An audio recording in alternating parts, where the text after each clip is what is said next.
Selamat datang di channel Cerita Cinta. Channelnya cerita cinta romantis. Apa kabar sahabat cerita cinta? Semoga senantiasa diberikan kesehatan. Disclaimer. Cerita ini hanya fiktif. Jika ada kesamaan tokoh, tempat dan cerita, itu hanya kebetulan semata. Tidak ada unsur kesengajaan. Sebelum lanjut mohon dukungannya dengan like dan subscribe dulu.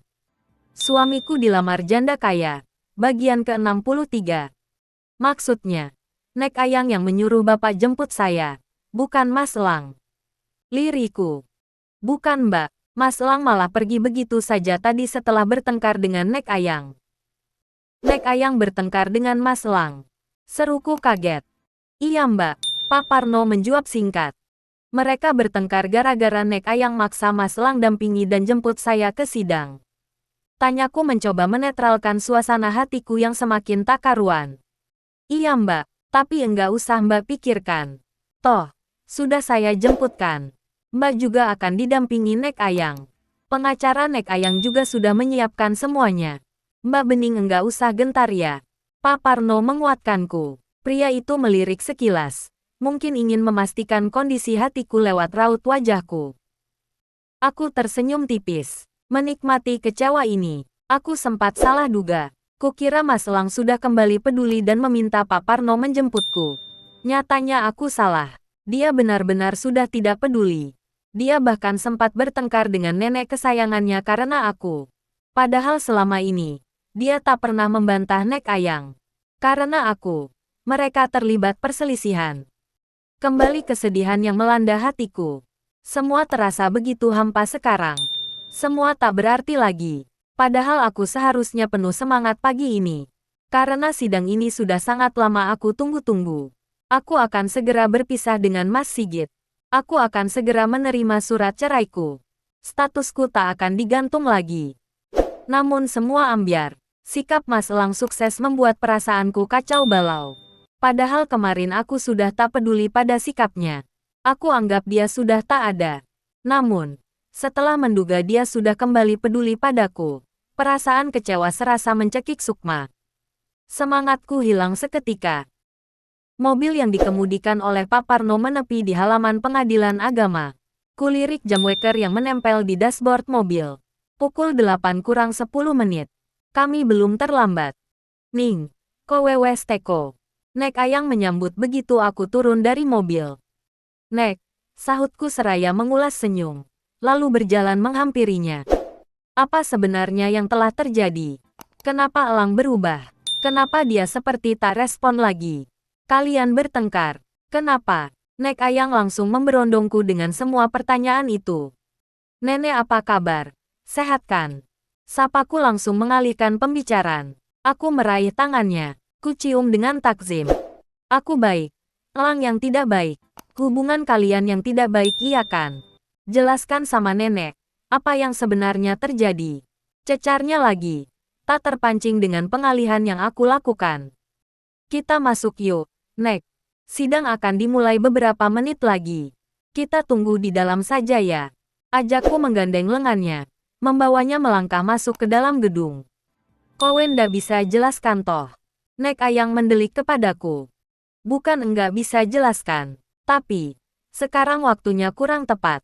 Sidang akan segera dimulai. Yo wes, nanti setelah sidang, kowe jelaskan semuanya karo aku. Aku mengangguk. Kami berjalan memasuki ruang sidang. Kuedarkan pandangan ke seluruh ruangan. Begitu kami tiba di sana, netraku langsung menangkap 3 orang perempuan norak yang duduk di pojok ruangan. Ketiganya langsung menoleh ke arahku dan Nek Ayang. Tatapan sinis dan senyum mencibir mereka arahkan pada kami. Udah datang kamu, Ning. Udah tahan mental belum? Awas pingsan lo. Karena kamu enggak akan cuma kehilangan suami, tapi juga kehilangan anak. Teriak Mbak Sekar dari pojok ruangan itu. Kedua perempuan yang bersamanya ikut tertawa. Itu memancing perhatian seluruh pengunjung yang sudah berkumpul di ruangan itu. Baru kali ini akan terjadi. Penggugat menyesal karena sudah menggugat. Hahaha. Mau cabut gugatan? Enggak bisa. Nyesal udah menuntut cerai. Hahaha. Dasar orang kampung. Punya duit dikit saja langsung sok-sokan nuntut ke pengadilan. Padahal itu duit juga dari hasil jual diri. Memalukan, Cih. Mbak Ambar menimpali ucapan adiknya. Oh, nyesel kowe toh. Anakku wes dadi uwong sugih. Koyo royo sak 7 turunan. Lah kowe jadi babu. Pelacer, wes. Pokok kowe harus siap-siap kehilangan anak-anakmu. Mantan ibu mertuaku tak mau kalah. Aku menelan selaiva. Mencoba mengelus dada dan membujuk hati agar tetap bersabar. Tak perlu membalas perkataan mereka. Hanya akan menambah gaduh suasana. Ini bukan pasar atau jalanan. Ini ruang sidang. Tempat resmi. Jika aku membalas, artinya aku sama saja dengan mereka.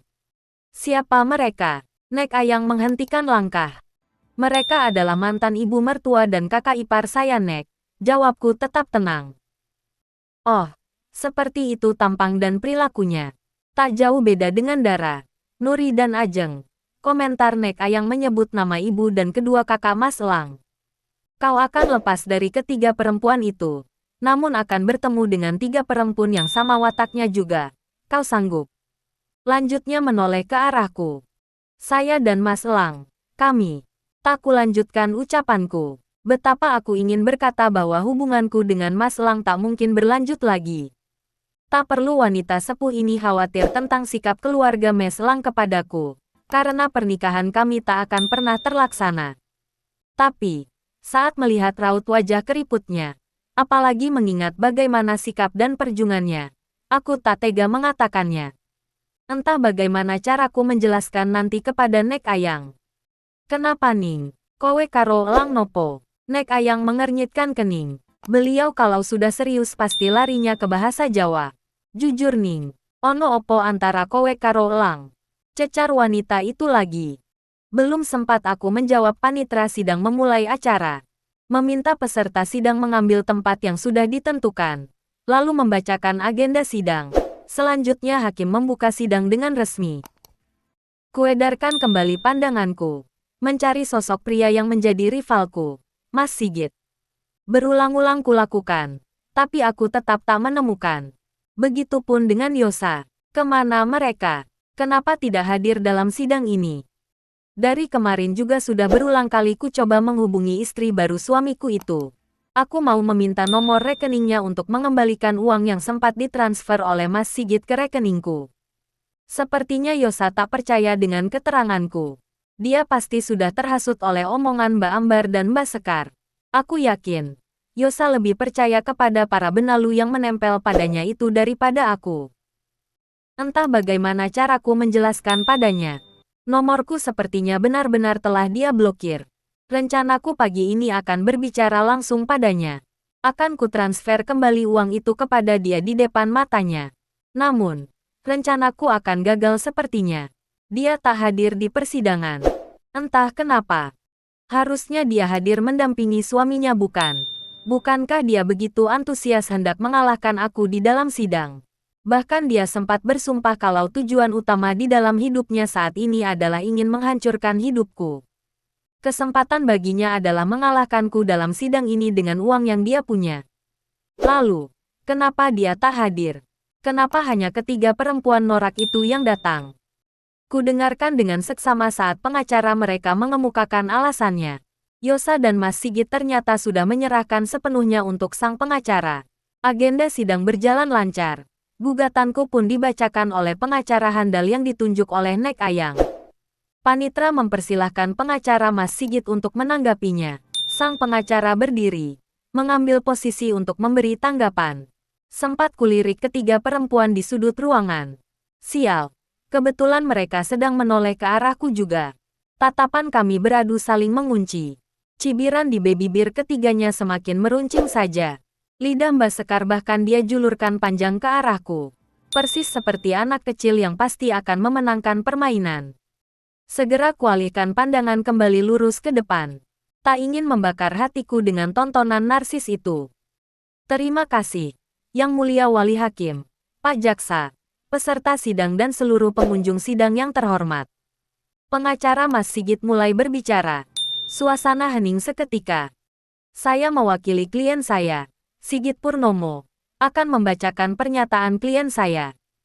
Di mana salinan dari pernyataan ini sudah saya serahkan ke tangan Yang Mulia. Lanjutnya, Hakim mengangkat tangannya. Lembaran kertas dia tunjukkan ke seluruh peserta sidang. Baik, saya akan melanjutkan. Dengan ini klien saya atas nama Sigit Purnomo menyatakan bahwa menerima dan mengabulkan gugatan istrinya atas nama Bening Ambarwati untuk berpisah secara resmi. Mohon Yang Mulia mengabulkan gugatannya. Segera terbitkan surat cerai untuk mereka. Kasuk-kusuk terdengar. Namun segera tenang kembali. Pengacara Mas Sigit pun melanjutkan lagi. Adapun alasan klien saya adalah karena klien saya mengakui bahwa dirinya bukanlah suami yang baik buat istrinya. Sontak terdengar teriakan dari arah belakang. Hanya sesaat, mereka kembali tertib. Kulirik keluarga Mas Sigit. Mereka tenang-tenang saja. Begitu yakinnya, sang pengacara yang telah dibayar mahal oleh Yosa itu pasti akan memenangkan jagoannya. Saya akan melanjutkan. Sang pengacara kembali berbicara. Suasana kembali hening. Semua mendengarkan dengan seksama. Klien saya sudah menikah lagi secara siri tanpa persetujuan istrinya. Dia juga mengaku tak pernah mampu memenuhi kewajibannya selama ini. Tak pernah memberikan nafkah kepada istri juga anak-anaknya. Istri dan ketiga anaknya sempat terlantar. Kelaparan di jalanan. Bukti-bukti tentang itu sudah kami sertakan juga. Dan sudah kami serahkan kepada Yang Mulia. Apa ini? Tiba-tiba Mbak Ambar berteriak dari kursinya. Hei, Anda itu pengacara adik saya bukan? Kenapa berbicara seperti itu? Kenapa Anda malah menyudutkan adik saya? Tanyanya emosi. Tenang Mbak, itu hanya pembukaan. Sabar. Yosa sudah mengatur semuanya. Kita tinggal nonton saja. Begitu kan yang dibilang Yosa tadi. Jangan buat keributan katanya kan. Mbak Sekar menenangkan kakaknya. Tapi, coba kamu lihat. Kata pengacara goblok itu dia punya bukti-bukti kalau Bening dan anak-anaknya hidup terlantar bahkan bukti-bukti itu sudah dia serahkan kepada hakim. Gila kan itu. Protes Mbak Ambar tetap tak terima. Hakim langsung mengetuk palu. Meminta para hadirin kembali tenang. Mbak Ambar terpaksa diam. Sidang dilanjutkan. Klien saya sadar. Kalau dia bukan suami yang baik. Bukan pula ayah yang bertanggung jawab. Dia sudah membuat istri dan anak-anaknya hidup menderita selama ini. Setelah kena PHK bukan berusaha cari kerja. Tapi malah mencari istri baru janda kaya raya. Sementara anak istrinya menderita. Dia memilih hidup enak di bawah ketek istri barunya. Stop. Hei. Pengacara goblok. Kamu itu bicara apa? Mbak Ambar tak tahan lagi. Dia berdiri dan berteriak menunjuk pengacara Mas Sigit. Beberapa petugas berlari ke arahnya, memintanya tetap tenang atau dikeluarkan dari ruang sidang. Lanjutkan, titah hakim kepada sang pengacara. Terima kasih Pak Hakim, saya akan melanjutkan.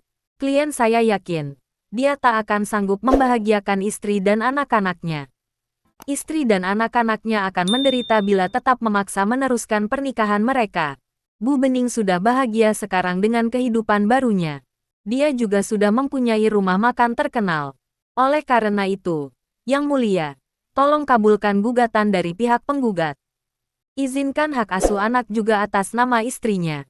Karena klien saya tak akan sanggup menjadi ayah yang bertanggung jawab. Demikian Bapak Hakim. Semoga dikabulkan. Terima kasih. Itu tidak benar. Mbak Ambar kembali berteriak. Jangan dengarkan pengacara goblok itu, Pak Hakim. Dia itu bohong. Adikku bukan pria seperti itu. Mbak Sekar ikut mengamuk. Petugas kembali menghampiri dan memaksa mereka tenang. Semua hadirin ikut kasak-kusuk. Penasaran dengan paparan sang pengacara. Tak ada pembelaan kepada kliennya sama sekali. Sang pengacara malah membeberkan kebusukan Mas Sigit, klien yang seharusnya dia bela. Hakim mengetuk palu. Sidang ditunda pekan depan. Mereka lalu meninggalkan ruang sidang. Pengacara Mas Sigit langsung beranjak pergi. Kuhampiri Nek Ayang yang sedang berbincang dengan pengacaraku. Setelah mengucap terima kasih, kuajak Nek Ayang pulang. Mbak Sekar, Mbak Ambar dan ibunya pun dilepaskan oleh petugas. Ketiganya langsung mengejar pengacara Mas Sigit yang sudah sampai di halaman gedung. Tunggu pengacara Siulan. Apa maksudmu berkata seperti tadi ha? Teriak Mbak Ambar. Pria bertubuh gempal berkepala botak bagian depan itu menghentikan langkah. Dia berbalik menghadap ketiga perempuan yang sejak tadi meneriakinya. Kenapa kau malah menjatuhkan adikku? Padahal kau sudah dibayar mahal oleh Yosa untuk mengalahkan Bening. Kau harusnya bisa merebut hak asuh atas anak-anaknya, bukan menyerahkannya kepada Bening. Mbak Sekar berteriak. Menantuku Yosa pasti akan memecatmu. Menuntutmu agar mengembalikan semua uangnya. Dasar pengacara tolol. Ibu mereka ikut memaki. Aku yang memintanya melakukan ini. Seru seorang wanita mengagetkan semuanya. Yosa, gumam ketiga perempuan itu tak percaya. Bersambung.